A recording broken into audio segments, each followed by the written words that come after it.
Hello, everyone. My name is Sam Nchinda, and with my colleague and friend Francois Bresson, we'll be presenting our webinar today, Navigating Your Business Through Times of Financial Uncertainty. To put this into context, our session today is part of an Orange webinar series called Business Resilience in All Times. Throughout the series, our intention is to provide you with information and thought leadership that will support your global enterprises through the COVID-19 pandemic and beyond. We have over 20 seminars planned in this series that fall into three basic categories. Today, we're presenting part of the Enterprise Solution series, which provides perspectives on IT technologies and solutions that will help enterprises to recraft their digital strategies in light of the pandemic. There are also other webinars planned, including the Next Normal series, brought to you by our colleagues at Orange Silicon Valley, who share a unique Silicon Valley perspective on the new consumer behaviors, societal changes, market opportunities, and emerging threats. Please don't hesitate to register and join for those.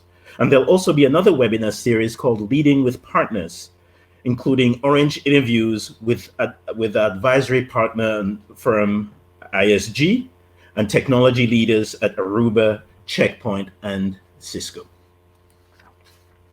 So back to today's topic. Today's topic is navigating financial uncertainties and making sound investments.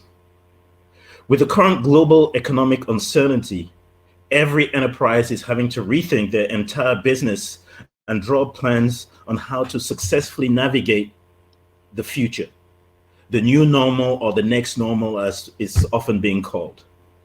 Of course, as technologists, we would like to share with you our views of the increasingly critical role of technology, and more importantly, the role each of you, us, will have to play to enable the increased transformation that will take place in all the companies that we work for, our customers and partners. We as leaders have to contribute to these new business ecosystems that will enable our companies to thrive and to grow. So once more, my name is Sam Nchinda, and it's a really great pleasure that we'll be presenting to you today with Francois Bresson, who is our head of finance, and our moderator, Rob Mello. So Rob will be, throughout the discussion, throughout the presentation, Rob will be taking questions within the chat, and you can send in your questions on the chat and question area. And then at the end of the session, we'll share some of those questions for us to have a discussion together. So let's get started. So we'll be starting out by setting the scene, looking at the financial context, and Francois will be setting the scene for us, looking at the financial context and some of the consequences and some of the consequences of the uncertain economic conditions. And based on that, we will share with you our recommendations for technology, recommendations for technology investments. So Francois, could you take it away and get us started? Thank you, Sam. Hello, everybody. I am Francois Bresson, Head of Finance Americas for Orange Business Services, and I am very pleased to be with you all today. So this crisis is indeed a crisis like no other, and the recovery that will follow is uncertain. This is a crisis like no other, first because the economic contraction that we are going through is the sharpest in modern times. And when I say the sharpest, I mean this both in terms of how down the GDP is now going, but also how wide the shock is.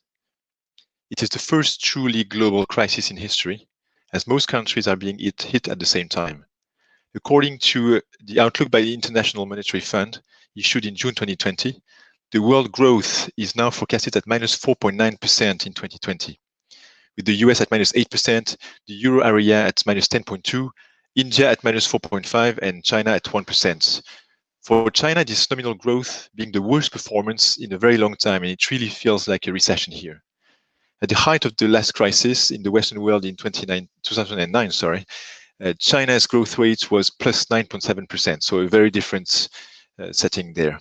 It is also a crisis like no other when looking further than just aggregated GDP and looking at its components like production, trade, and consumption. There also, patterns are very different from the previous crisis. First, the impact on production. Off-the-shelf available technologies like the internet and countless clouds and collaboration apps allowed an instant, massive switch to home office, somewhat preserving the intellectual production and back office work. Some argue that on this account, the current crisis played as a formidable accelerator, with 2020 starting to taste like 2025. As you can see on the graph here, there's a huge difference. You can see the difference that COVID made actually to the situation.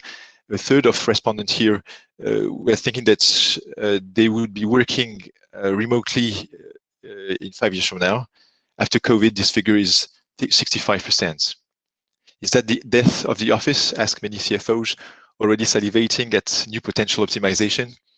Well, on the short term though, management teams have to answer some tough questions. How to continue running entire teams, sometimes entire companies on home office mode, while maintaining the energy level, the motivation, the sense of belonging, and the productivity for probably many more months, maybe well into 2021. The online collaboration space now has to evolve quickly, with tech actors and their customers working hand in hand to quickly answer these new challenges. Beyond the realm of white-collar offices, the initial lockdown hit production also badly in the world's economic powerhouse, China, in Q1 2020, and then worldwide in March and April. There could be a lasting impact on productivity, as many companies had to set up social distancing measures while attempting to reopen. Here, some key questions for companies are: what can technology do to help us put our production back on its feet? Clearly, off-the-shelf tech is not necessarily ready there. Industrial robots are still piloted mostly on-site. Many industries are not automated enough for many people to safely work on-site at the same time today. Once again, a strong and swift collaboration will be needed between tech actors and the industry to face these challenges. Automation, artificial intelligence, the Internet of Things must be put to good use quickly to allow blue-collar workers to benefit from the same level of safety as their white-collar peers, while re-increasing productivity as long as the health crisis lasts. Beyond production, COVID also impacted consumption. The uncertainties generated by the current crisis do impact customer sentiment and behavior, with strongly changing consumption patterns. We'll focus on three changes. The first change is a shift to value and essentials. Even as some countries have reopened, many consumers globally are continuing to see their incomes fall. As they expect a prolonged period of financial uncertainty, these customers intend to continue shifting their spending largely to essentials, such as grocery and household supplies, and cutting back on most discretionary categories. The second change, that could be much more long-lasting, is the flight to digital and omnichannel. Look at the graph here. This graph lists different types of purchases, from food and grocery to apparel to households to entertainment in various countries, the USA, various European countries, India, Japan, Korea, China. The more blue the cell, the more online spending increased for that particular type of purchase in a particular country since COVID. So the online part. Most categories have seen more than 10% growth in their online customer base so far during the pandemic. And many customers say that they plan to continue shopping online, even when brick and mortar store reopen. In markets that had moderate online conversion rates before the pandemic, such as the UK and the USA, e-commerce continued to grow across all product categories. In markets like China, the situation is a little bit different here. It already had a higher rate of online shopping before the pandemic. But even there, the total consumer participation in online shopping is not expected to go up substantially, but the share of wallet spent online is expected to increase. In addition to e-commerce, other digital and contactless services, including curbside pickup, delivery, and drive-through services, are also seeing much higher adoption rates. While some of these habits are seen as a workaround around the crisis, many at-home solutions to regular activities will likely be adopted for the long term. The third change is shock to loyalty. For certain products and brands, COVID-19 caused supply chain disruptions. And when consumers couldn't find their preferred product and at their preferred retailer, they changed their shopping behaviors. Many consumers have tried a different brand and shopped at different retailers during the crisis. Which leads us to the impacts of the crisis on trade and supply chains. What you can see on this graph is the evolution of trade as a percentage of GDP. In an era of globalization and explosive trade growth, like between 2002, just after China joined the World Trade Organization in 2008, the volume of trade grew more quickly than the GDP. That's what you can see here on the graph very clearly. During the 2009 crisis, trade decreased sharply. Since then, it never really recovered to the 2008 level, with China rebalancing from an export model to an export and internal consumption model. Trade to GDP decreased between 2014 and 2016. Now, we don't have the figures for 2019 and 2020 yet, of course, but clearly, trade in 2020 will be tremendously impacted. Why? The current crisis has exposed the vulnerabilities of the complex global supply chains built on lean manufacturing principles. Diverse sourcing and digitization initiatives will be key to building stronger, smarter supply chains and ensuring a lasting recovery there. Potentially diversification out of the China-only model, also bringing back some production closer to home and relying on automation and small batch production. Anyway, the transition to a new model for supply chain should be underpinned by a rapid and wholesale digitization of the paperwork that still accompanies global trade too often today. With technologies like artificial intelligence and the Internet of Things, supply chains should be able to switch more quickly to alternative providers when regular suppliers face disruption. Third aspect, the fear of a lasting recession. On the stock market, after an initial crash, the stock market actually partly recovered. You can see that on the graph here, with some values actually being better now, having higher values than their pre-COVID levels. And it is good to be optimistic, even if there could be some disconnection here between Wall Street and Main Street. Lots of money was pumped into the system by central banks. It clearly reached the financial markets. Will it reach companies? Maybe not all of them.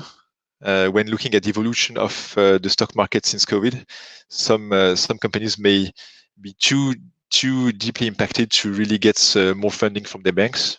But in any way, in the tech segment, we forecast an increase of use of the OPEX model, with companies trying to get monthly recurring charges rather than CapEx investment.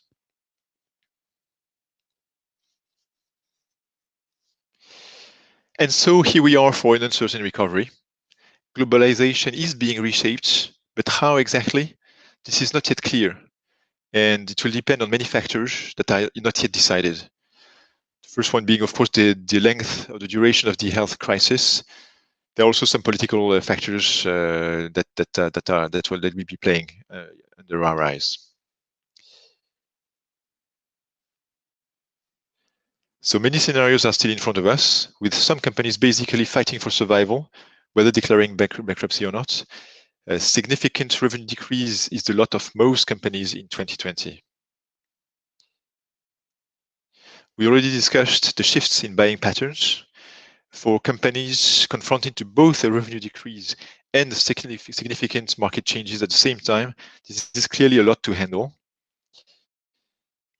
And this leads to the question of cost optimization, really very in all the companies. Uncertain times are generally not times for strong investments, but rather cost cutting. But this crisis is like no other. While cost optimization is clearly necessary for many companies as they face revenue decreases, there is a strong case for investment in limited areas around digital transformation to improve resilience while the crisis lasts and to prepare for post-COVID times. So while most companies now contemplate optimization or cutting their operational expenses and their investments, they also absolutely need to think about what investment should still be done right now, both to ensure success during the COVID crisis and beyond that.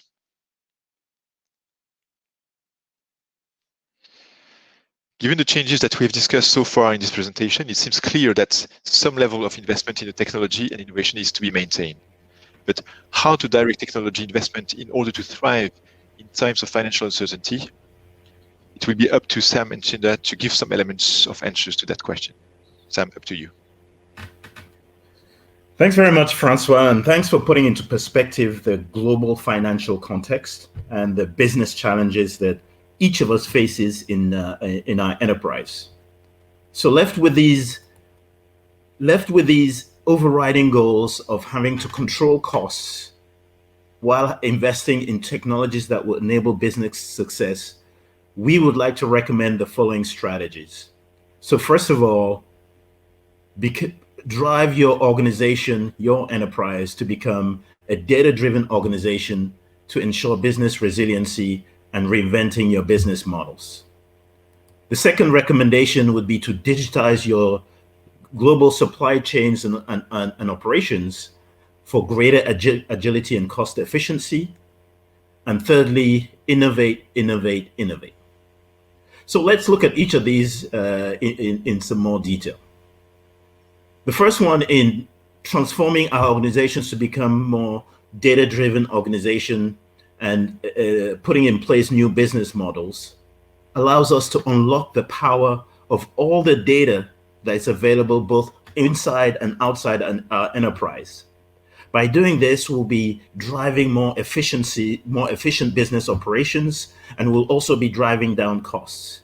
Using technologies such as IoT, IT, OT, AI, and ML, we can collect and process huge amounts of valuable data, delivering visibility to our business and allowing the adjustments and changes that are needed to adapt to changing business and market situations, and also allowing us to drive in efficiencies to control costs. So the second importance is to extend the data sources that we have and that we use to our customers, and also by integrating new digital services. So these could be OT data from manufacturing or from the warehouse, or they could be mobile data, so data captured from customers within the retail environment. And by collecting these new sources of data, we can be more responsive to changes in demand, changes in supply levels, and also changes to customer expectations, and start to deliver more differentiated customer experience. Thirdly, becoming a more digitized, data-driven organization allows us to digitize the entire end-to-end customer journey, allowing us to rapidly develop new digital products and services, staying relevant in the market. For example, across all the sectors today, we see the increased use of virtual interactions. In oil and gas, we see that for exploration. In finance, we see the rapid growth of digital banking. In healthcare, in education, in retail, in engineering, in construction, in entertainment and leisure, we see the increased use of virtual. Every single industry is expanding their digital channels and reinventing their business models. And to do this, we all need to become data-driven organizations. Our second recommendation is to transform our supply chains. One thing that the current pandemic brought into stark light is the fragility of the current global supply chains, on the top left of the picture here, which are all tend to be siloed. They're currently very linear, and this results in limited visibility and slowness to react either upstream or downstream to changing circumstances or to issues at any one of those components of the supply chain. So our strong recommendation is to drive the transformation of your supply chain models to a more flexible hybrid supply chain built on a digital core and with resilient interconnected networks and integrated business ecosystems. And this will allow to improve both the demand and the supply planning, And so when events happen in any part of the supply chain, we're better able to handle those events throughout this integrated, interconnected ecosystem. And this model also introduces a greater amount of resilience. So our second recommendation is a dramatic transformation of your supply chain. The third recommendation is to innovate. Seek to innovate either with your partner ecosystems or with your customers. By doing this, you'll be able to better address business problems which have no known existing solutions. With your customer or with your partner, you make joint commitments on both the project phases, on the timelines, the resources, and the funding. You put in place joint governance and agree the business outcomes. You have shared development, risks, and rewards. And this will allow you as an enterprise to bring to market more rapidly solutions and services which, if done directly with your customer, better addresses their business requirement. And when you do this innovation with your partner, it allows you access to new technologies, for example, from startups, while sharing both the risk and the reward, and allowing for a faster and more rapid time to market. So innovate, innovate, innovate with both your partner ecosystem and with your customers. So to enable these strategies that we just discussed, we also make the following recommendations on where you need to invest. So our first recommendation, of course, is to invest in technologies that accelerate your digital transformation, that make you a data-centric company, that will form the core of your digital fabric, of your modernized supply chain, and that will allow you to innovate faster. So for example, cloud. Cloud gives you the ability to be agile and flexible, to scale up and down. It brings you a virtual IT platform and allows you to experiment and innovate. Secondly, analytics, IoT, AI, and ML allows you to have greater visibility of your data, and also allows you to create new products and business models that will drive efficiencies. With these technologies, we recommend that you move to multi-cloud solutions. For example, in the space of cloud collaboration, companies that had implemented cloud collaboration solutions prior to the pandemic were better able to continue through the time of disruption, interact, collaborate internally, continue to drive the business with their partners and customers through these cloud collaboration solutions. Another good example of multi-cloud solutions would be cybersecurity. So implementing a cloud-based cybersecurity solution protects you as we open our ecosystem, as we connect more and more of our data, as we connect more and more of our enterprise, delivering the security and the trustful networks that are needed in the new business environment.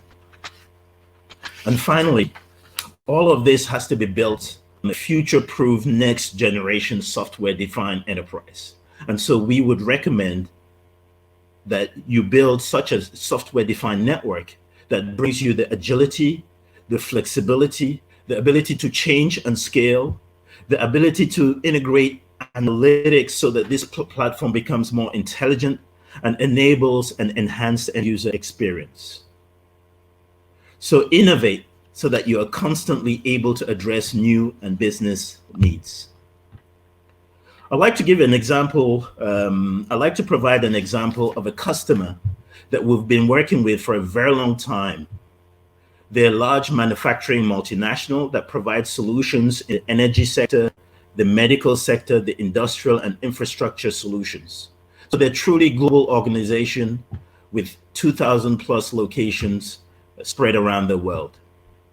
Several years ago, they made digital a core component of their strategy and developed a digital portfolio and made investments in cloud platforms, in AI analytics, in cybersecurity, in cloud-based cybersecurity, in IoT and software.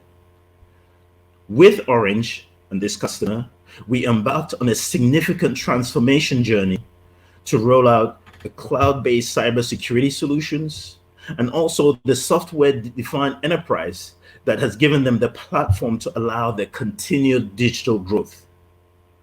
Their ambition, their strategy, and what they're striving for is for ultimate value creation, to have the agility to anticipate market shifts and disruptions, and to be the leader in every single business segment that they engage with.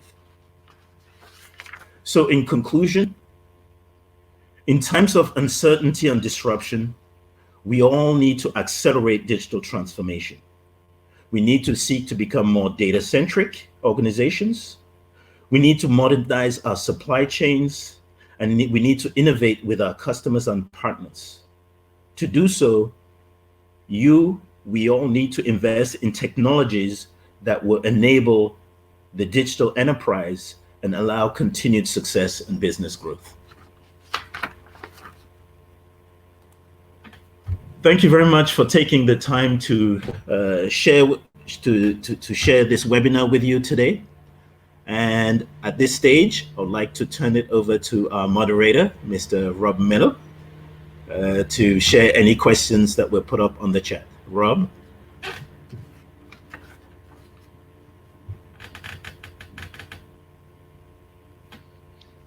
And Rob, you seem to be on mute.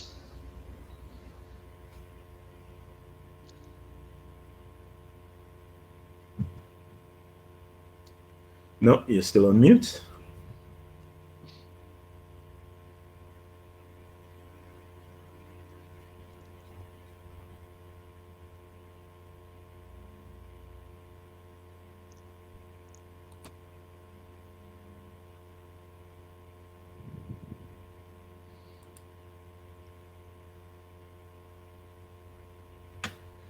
So you could start out by posting some of the questions in the chat, and I'll help you moderate those while you get your sound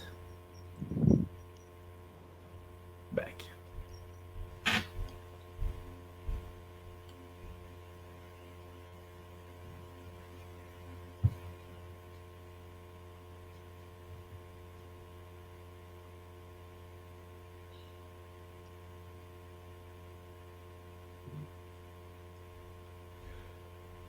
So we had some questions around capital expenditure issues, which I'm sure, Francois, you'll be pleased to take up. Absolutely. So the question being, so many organizations are challenged or limited to making investments due to the required large capital outlays. How would you suggest companies address this challenge? That's a great question. I would say really do not restrict investments because of large capital outlays just now. Of course, we all understand that the times are tough and you may not have available money just now, but you should continue to invest to prepare for the present and the future. And there are many models that will allow you to do that. If you have like large capital amounts, it's the whole as a service model. Be it network as a service, be it software as a service, you can really look at this, and that's how you can really invest while not spending too much money at first, and maybe starting to repay your investment as there is some return on your investment. So that's the advice I would give you, particularly in the technology segments. The technology segment has evolved a lot over the last few years. Even a few years ago, you were asked to put your money first, invest heavily on your networks, in your infrastructure, in your software, etc., etc. Things have changed, and I think it's the right time now for you to benefit from these changes. Thank you, Francois. I can see another question which came up was around managing the increased influx of new suppliers and supply chain partners. And the question, how would you recommend we programmatically manage these new suppliers? So thanks, that's a very good question. And in addition to managing these new suppliers, a significant challenge that every enterprise faces is how to accelerate your digital transformation while still dealing with the complexity and the legacy environments that you have. So multiple service providers, including Orange, propose a service called multi-sourcing integration. What multi-sourcing integration allows you to do is to work with a service provider that manages your third-party suppliers that are distributed and global, that helps you manage your legacy environments and bring in new technologies into those environments, that allows you to actually accelerate forward with your digital transformation while ensuring that your environment, your legacy environment, is updated to integrate these new technologies, that you provide the end user experience the end user experience required as you do the changes that are required on your IT infrastructure, that you also have a good visibility on your costs, your good visibility on your operational environment, that allows your business to affect the change it has both in a controlled manner, but also bringing in these new technologies at pace. So our recommendation is to reach out to your partners, talk about multi-sourcing integration, as this will really enable your digital transformation, managing your legacy environments and allowing you to bring in new partners, changes to your supply chains and your digital ecosystems. So thank you everyone for participating in this webinar today. It was our pleasure to be with you and share with you we share with you, first of all, our view on the current financial context and our recommendations on how to navigate these times of uncertainty, and how to focus your technology changes and your technology investments. We'd like to wish you a wonderful day. And of course, we invite you to the rest of our Business Resilience in All Times webinars. On the screen, you can see the dates and times of each of these webinar series, and so we invite you to participate. Any questions that we haven't answered live, we will be sending back responses. We'll be sending responses back to you, and we look forward to you joining us very soon on our next webinar. Thank you very much. Have a great day. Have a great week. Thank you all. Stay safe.